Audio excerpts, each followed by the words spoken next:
Oke, terima kasih Mbak Re. Nah, ini ada panduan visual penyusunan modul ajar dan modul project. Kan ada dua tadi yang bisa kita jadikan sebagai kontributor ketika itu memang sinkron ke pengelolaan kinerja gitu ya di platform Merdeka Mengajar. Teman-teman, saya mengimbaskan ini sebagai saya adalah bergema di bawah Balai Layanan Platform Teknologi Kemendikbudristek. Jadi hari ini juga saya mengadakan pengimbasan gitu ya, teman-teman. Nah, kita akan lihat gimana sih panduannya gitu ya. Nah, kita sama-sama tahu bahwa pengguna PMM adalah guru di seluruh Indonesia dengan kebutuhan yang berbeda-beda, ya. Jadi agar nyaman teman-teman, agar kita bisa menyamakan persepsi, kita mau lihat ini. Nah, Bapak dan Ibu bebas menggunakan alat atau perangkat lunak yang nyaman dalam penulisan modul, ya. Kita bebas makanya.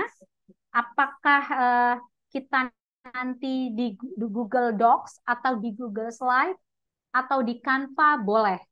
Hanya saja akan lebih mudah menggunakan perangkat lunak yang memungkinkan untuk kita saling memberi masukan dan melakukan review. Kalau saya lebih menganjurkan ketika kita mengerjakan itu di Google, apakah Google Docs atau Google Slide bisa gitu ya, karena kita nanti memang harus upload gitu ya. Nah, kita mau lihat dan di upload itu pun ada format dari mereka dari Kemendikbudristek gitu ya. Nah, untuk ukuran kertasnya teman-teman, Bapak dan Ibu kita boleh pakai landscape ataupun portrait. Ini bebas saja ya.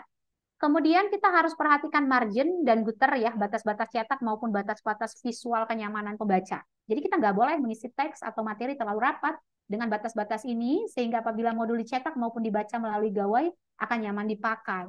Jadi eye catching-nya juga harus kita perhatikan, seperti itu ya. Nah, font yang disarankan, ini saking rincinya teman-teman, jenis hurufnya juga ditentukan gitu ya. Font yang disarankan dalam bagian utama modul adalah eh, dari keluarga font sans serif dengan ukuran 11 sampai ke 12. Apakah itu Arial, Calibri, Verdana, Trebuchet ataupun Inter. Ini boleh gitu ya. Namun tim PMM memahami bahwa kadang eh, kita sebagai guru ingin tampilan modul yang lebih menarik dengan header ditulis dengan font tipe lain. Tapi pastikan itu nyaman dibaca pembaca. Tetapi yang kita tetap menganjurkan untuk memilih font yang yang dari 5 ini aja gitu ya. Dan mohon pilih font dengan ukuran yang mudah dibaca sebagai header gitu ya. Nah, ini dia teman-teman contohnya ya. Dengan ukuran berbagai macam gitu bisa kita lihat. Nah, kita juga dapat menggunakan apa ya teman-teman, pertimbangan ketika kita bicara ingin mencetak modul gitu ya. Kita harus menggunakan uh, sebenarnya gambar yang kita harus menghindari gambar-gambar yang tidak perlu, warna-warna yang justru mengaburkan gitu ya. Jadi kita menggunakan teks warna gelap di atas background terang, putih atau warna pastel yang kalem gitu ya. Dan kita harus menghindari penggunaan background warna gelap. Nah, seperti modul ajar, matematika fase B yang hitam itu yang tanda silang merah itu tidak dianjurkan. Dan juga harus memiliki kontras yang baik untuk dibaca. Nah, perhatikan yang kedua modul ajar matematika fase B kita kasih warna ungu, pink-pink muda gitu ya, pink agak keunguan gitu ya, nggak boleh juga. Yang dibenarkan adalah pada contoh yang kedua modul ajar fase B. Nah, jadi memang harus kontrasnya dapat dan juga backgroundnya jangan gelap gitu ya. Kemudian lihat tidak menambahkan gambar yang tidak perlu. Jadi teman-teman nggak usah biar atraktif nih banyak gambar gitu, nggak perlu teman-teman. Dan tidak mengambil porsi banyak di dalam modul. Itu jangan sampai justru mengalihkan fokusnya ke gambar bukan ke kontennya di modul gitu ya. Nah, kecuali ketika kita ingin membuat bahan ajar tambahan berupa presentasi digital. Nah, gunakan gambar yang mendukung esensi modul dan tidak mendistraksi dengan resolusi yang tinggi atau tidak pecah. Nah, di sini lihat teman-teman pertemuan satu, kita bikin gambar-gambar penggaris, ada gambar ini, karena mungkin ini adalah matematika, justru tidak dianjurkan. Nah, tapi gambar yang kedua ini dianjurkan karena gambarnya itu lihat teman-teman tidak mendominasi dan tidak mendistraksi ya dengan resolusi yang juga yang memang bagus gitu ya teman-teman. Oke, saya pikir bagian ini aman ya.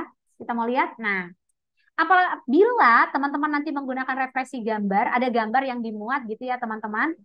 Kita katanya tidak boleh menyertakan sumber gambar pada bagian bawah gambar ya. Oh, harus ya, mohon jangan lupa. Kita harus menyertakan sumbernya dari mana gitu. Nah, seperti di gambar contoh gerakan sepak bola. Ini sumbernya dari gambar PJOK tahun 2021. Itu harus jelas dari mana gambar kita. Ya, teman-teman. Eh, Kemudian teman-teman juga tidak perlu menyertakan logo sekolah atau logo komunitas. Itu nggak usah gitu ya. Nggak usah. Sama sekali nggak usah. Tapi kan saya sekolahnya di SMP 4 Bu Erlina. Saya mau dong sekolah saya ketahuan. Saya kan pengen dong bahwa saya guru di sana memberi kontribusi ke sekolah. Ternyata nggak usah gitu. Nggak perlu gitu ya. Nah, apabila Bapak dan Ibu ingin menyertakan foto ya kegiatan sekolah, mohon perhatikan ukurannya agar proporsional ya, serta tambahan konteks ya. Artinya itu tadi tidak overlap dan juga tidak mengalihkan fokus. Nah, perhatikan juga privasi peserta didik Bapak dan Ibu apabila foto tersebut terdapat wajah mereka. Kita dapat melakukan blur edit, memburukkan wajah bila itu memang diperlukan. Ya, kan ada ya UT, ID, UT-nya ya bahwa memang murid itu nggak boleh sembarangan diekspos gitu ya. Atau bahkan barangkali orang tuanya keberatan gitu. Nah, gambar sampulnya gimana gitu. Nah, ternyata teman-teman untuk meningkatkan kualitas visual modul ya ketika kita membuatnya disarankan kita memiliki gambar sampul ya dan uh, dalam bahasa Inggris atau thumbnailnya ada gitu ya. Jadi teman-teman ada sampulnya, memang harus ada, tetapi perhatikan juga aturan membuat sampul. Nah, kenapa gambar sampul akan tampil dalam PMM seperti gambar di samping? Nah, kelihatan ya teman-teman, gitu ya. Logo-logo nggak usah gitu ya. Kemudian gambar sampul memiliki syarat. Nah, sampul itu harus potret, harus berdiri teman-teman. Kemudian memiliki gambar yang menarik, dan apabila menggunakan teks, mohon perhatikan bahwa teks akan tampil sangat kecil dalam gawai ponsel sehingga kita disarankan menggunakan ukuran teks yang cukup besar. Kenapa? Agar bisa dibaca oleh guru yang mengakses. Seperti itu. Nah, 5 langkah mudah untuk membuat sampul yang menarik. Ini juga langsung dari Kemendikbudristek ya. Yang pertama adalah pilih gambar yang paling relevan untuk mewakili modul yang kita siapkan, apakah modul ajar atau modul P5. Kemudian putuskan akan menggunakan teks atau tidak. Langkah ketiga, jenis fontsnya harus sesuai dengan yang ditentukan dan kontras antara latar dengan gambar dan tulisan juga harus kita perhatikan. Jadi ada namanya kesesuaian kontrasifikasinya gambar gitu ya teman-teman. Ini ada ilmunya, kita juga barangkali sudah belajar gitu ya. Dan langkah yang kelima adalah rasionalkan posisi dan ukuran lalu simpan gambarnya. Seperti itu teman-teman ya.